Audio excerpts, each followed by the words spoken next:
நம்ம மிஸ்டர் விவசாய சேனலில் அனைவரையும் வரவேற்கிறேன். நான் ஏற்கனவே கூறியபடி நீண்ட கால பயிர், ஒரு வருஷத்த பயிர், 3 மாத பயிர்னு பிரித்து உங்ககிட்ட சொல்லியிருந்தேன். நீண்ட கால பயிரான மேங்கோவை பற்றி உங்ககிட்ட நல்லா விளக்கம் கொடுத்துருந்தேன். இப்போதைக்கு ஒரு வருஷத்துக்கு உண்டான கொய்யாவை பற்றி உங்கள்கிட்ட விளக்கம் சொல்ல போகிறேன். பெரும்பாலும் இந்த லக்னோ 47 காய் வந்து பெரிய குளம், ஆண்டிப்பட்டி, அம்மா ஜெயலலிதா அம்மா இருந்தாங்களே, அதுக்கு பக்கத்தில் வடுகப்பட்டியிலேருந்து நான் அந்த கண்ணை நான் வாங்கிட்டு வந்தேன். அதே போல் இங்கே தருமபுரி மாவட்டம் போச்சம்பள்ளியிலையும் இந்த ரகம் இருக்குது. பெரிய குளம், தேனி, வடுகப்பட்டியில் செடி வந்து நல்லா கிண்ணியாக குண்டாக காய் இருக்குது.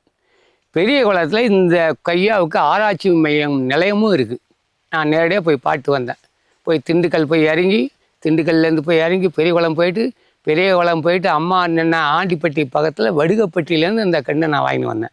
அங்கே இருக்கிற காயெல்லாம் நல்லா கிண்ணியாக அழகாகவும் இருக்குது, நல்லா கவர்ச்சியாகவும் இருக்குது, தெளிவாகவும் இருக்குது அந்த செடிங்க. அப்படி தான் அங்கேருந்து நான் வாங்கியாந்து இந்த செடியை நான் நட்டேன்.